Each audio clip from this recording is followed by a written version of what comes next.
Olá, seja bem-vindo, seja bem-vinda. Que bom que você está aqui para mais uma reflexão no canal. Antes, não te esquece, aquele recadinho de sempre. Não deixa de enviar essas reflexões que tu tem gostado para os teus amigos, para as tuas amigas. Me ajuda nesse processo de evangelização. Não deixa de te inscrever também no canal. Curte as reflexões que tu tem gostado. Ok? Desde já, o meu muito obrigado. O demônio existe? Na pergunta dessa reflexão, sim, ele existe. É verdade. Porque se o demônio não existisse, não haveria o inferno. Em não havendo o inferno, por que nós nos preocuparíamos em fazer o bem? Porque deixar de fazer o bem é fazer o mal. E isso não implicaria em nada. Então essa é só uma dedução para mostrar como ele existe. Mas que sinais eu posso ter da presença dele? Porque ele nos ronda o tempo inteiro. Ele está sempre nos rondando. Ele sempre quer atingir a Deus, fazendo com que a gente se perca, querendo nos levar para o inferno, para a perdição. Essa é a verdade. Dentro da minha igreja, a Igreja Católica, e eu posso falar porque são quase 50 anos, e eu posso contar aí nos dedos das mãos, às vezes que eu falto, as missas, a gente não encontra nas pregações os padres falando da guerra espiritual. Muitas vezes eles se esquivam disso. Sei lá qual motivo seja, talvez para não assustar a Assembleia. Hoje em dia, talvez pela má formação dos nossos seminaristas nos seminários. Acredito que falte muita parte espiritual para os nossos seminaristas, recebam muita parte política, muita parte filosófica. Enfim, falta. E quando se chega lá no Evangelho, onde se apresenta Jesus, que está expulsando um demônio, esse demônio que fala às vezes, dizendo: eu sei quem tu é o filho do Deus, do nosso Deus, tu é filho de Deus, não do nosso Deus, né? Nós. Tu é filho de Deus, eu sei quem tu é filho do Deus Altíssimo. Jesus, cala-te, sai dele.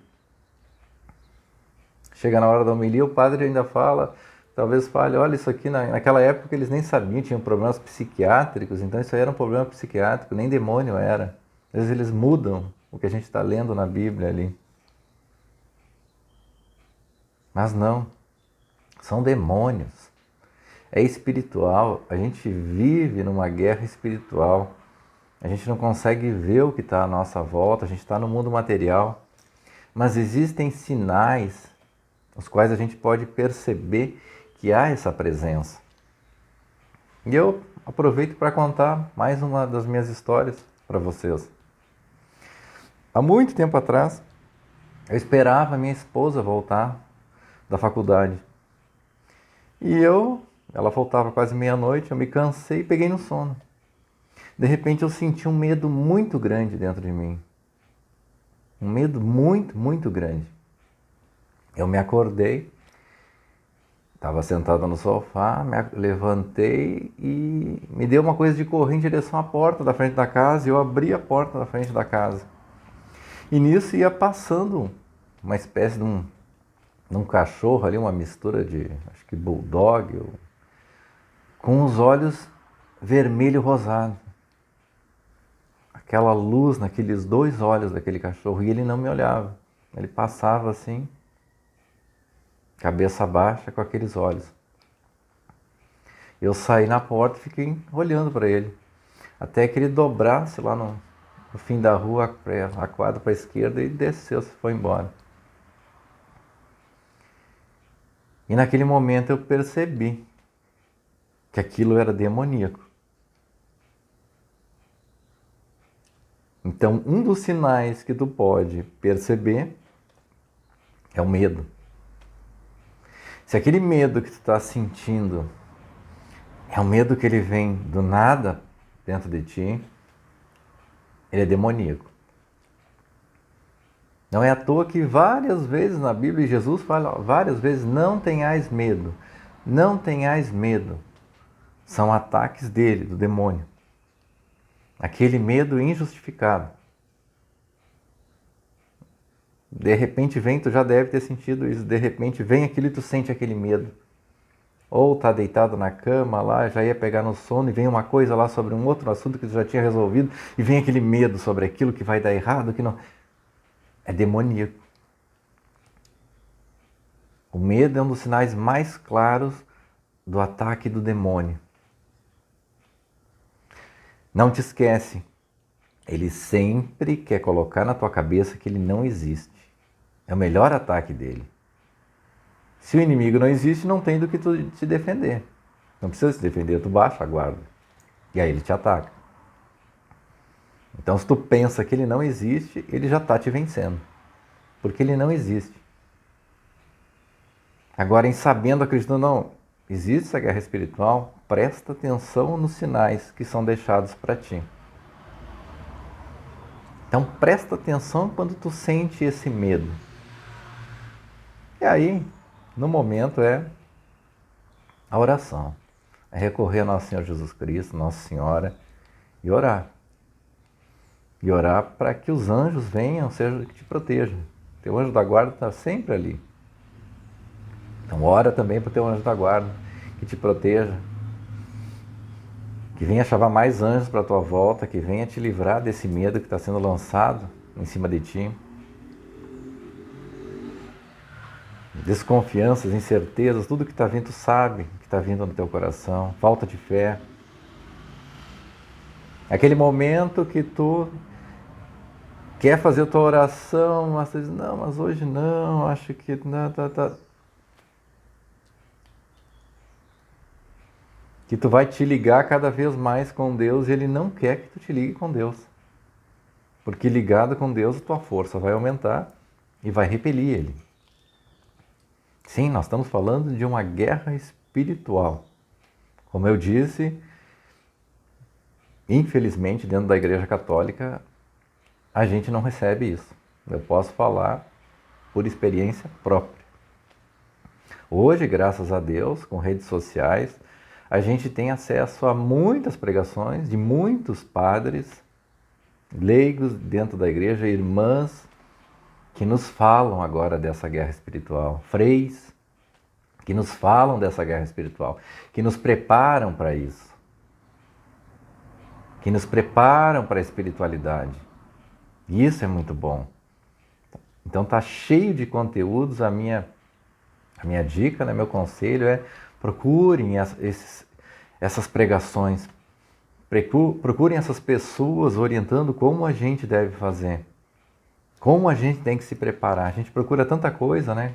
Como cuidar da alimentação, como cuidar da saúde, como cuidar do físico e como cuidar do espiritual. Como cuidar do espiritual? Porque basicamente muitas dessas pregações que a gente vê dentro da igreja, tristemente, ligada ao que eu chamo dos anéis pretos, os teólogos da libertação. Triste, muito triste. Que falam do quê?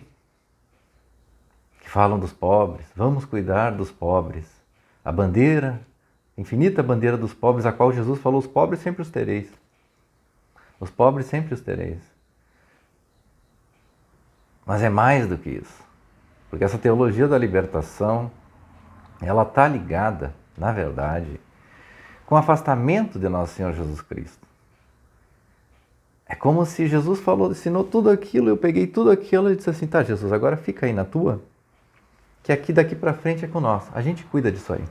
Nós vamos reestruturar aqui, social, economicamente, tudo aqui a gente vai reestruturar e vamos fazer aquilo que o Senhor falou que acontece, aquele reino, nós vamos fazer acontecer dessa maneira.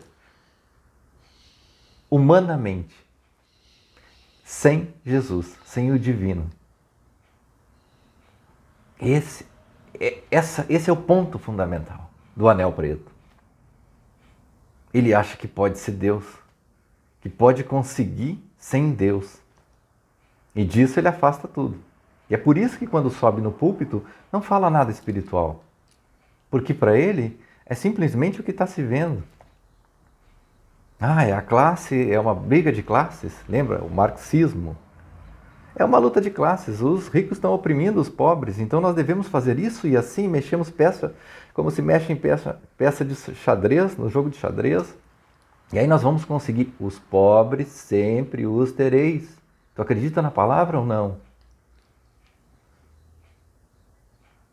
E aí o teu sermão, meu irmão, está muito mais ligado com coisa humana do que com o que é espiritual. Eu, por exemplo, aprendi muito mais espiritualmente falando de um pastor na minha vida. Em poucas conversas com um pastor, extremamente espiritual. E eu acho muito triste isso.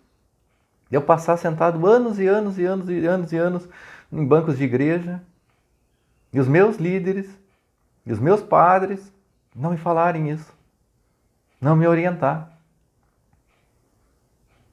Tive que aprender mais fora do que dentro. E daqui para frente isso parece cada vez pior. Porque olha o que o nosso país enfrenta hoje em dia. Eu encaro como um castigo. O povo de Deus, nós estamos sendo castigados por Deus. Deus está nos castigando. Nos coloca sob o jugo do comunismo, que já não é de hoje, que o nosso país é comunista. Basta ir para fora e nos olhar de fora. Nós somos aquele sapo que está sendo cozinhado aos pouquinhos dentro daquela panela. Mas a minha esperança está de que esse país tem dono, tem dona, tem rainha. Nossa Senhora. E Deus, como sempre fez com o povo dele, ele deixa ao léu, porque pecou, porque errou muito, errou feio. Mas uma hora Deus se arrepende e volta e abraça o povo dele. E traz de volta. É nisso que está a minha esperança. Uma hora Deus vai nos trazer de volta, vai nos abraçar e vai dizer, bom, agora eu vou reconduzir vocês de novo. Chega de sofrimento. Os tempos são difíceis, mas a gente tem que sempre esperar em nosso Senhor Jesus Cristo. Ele nunca nos abandona, sempre anda conosco e por mais que Deus nos castigue, Deus castiga. Aqueles que dizem que Deus não castiga, Deus castiga.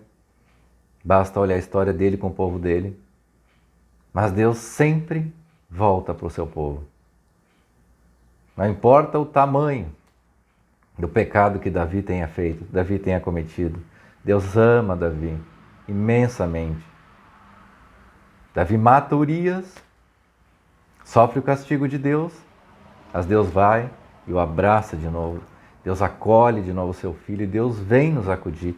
Deus vem nos acolher. Um dia, se Deus quiser, vai nos livrar dessa podridão do comunismo. De vez, para sempre.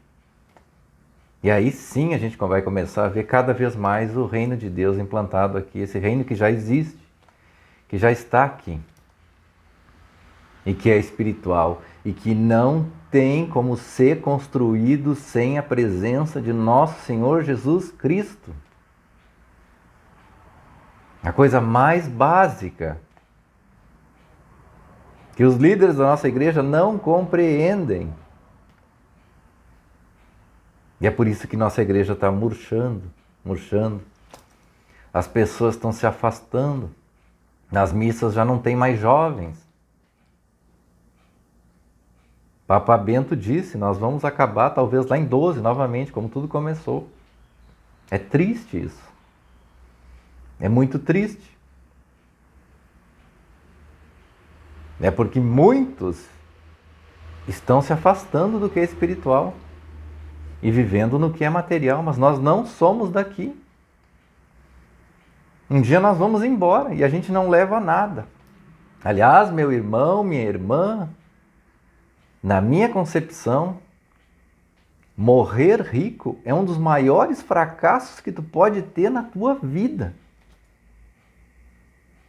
com aquela quantidade de bens que tu podia ter feito de bondade, de bem nesse planeta, e tu morreu com tudo aquilo. É um dos maiores fracassos da vida de um ser humano, é morrer rico.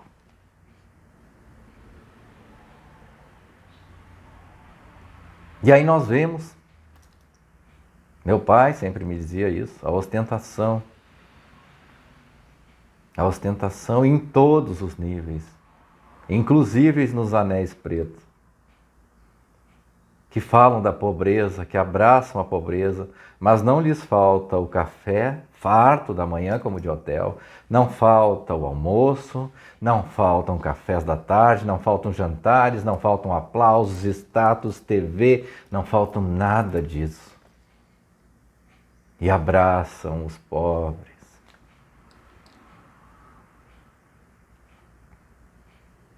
Então a gente não deve olhar porque sai da boca, mas o exemplo que dá na sua vida, do quanto gosta de estar nos primeiros lugares. Jesus falou deles. Jesus falou deles.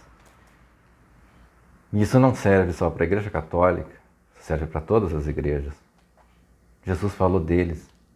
Gostam dos primeiros lugares, gostam de ser aplaudidos, gostam. Hipócritas. Quantas vezes Jesus falou dessa palavra hipócritas? Hipócritas.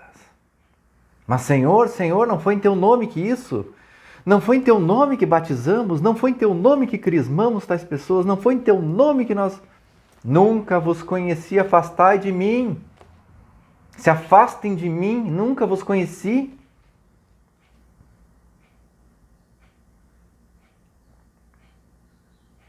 Nunca vos conheci. Que triste deve ser chegar nesse momento de encontrar Nosso Senhor e Ele dizer para a gente, nunca vos conheci. Jesus nos chama constantemente. E a gente precisa ser humilde e refletir de todo o nosso coração o que nós estamos fazendo.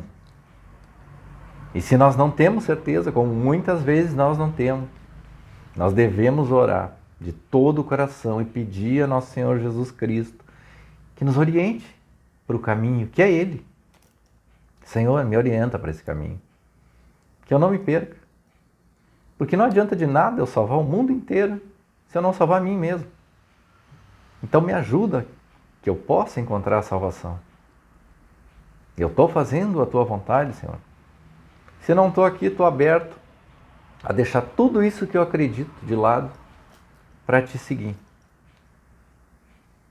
E isso serve para todos nós. Não adianta eu pensar, porque li todos os livros do mundo, porque estudei todas as teorias do mundo, porque vivenciei tudo, que eu estou salvo. Talvez eu esteja bem afastado.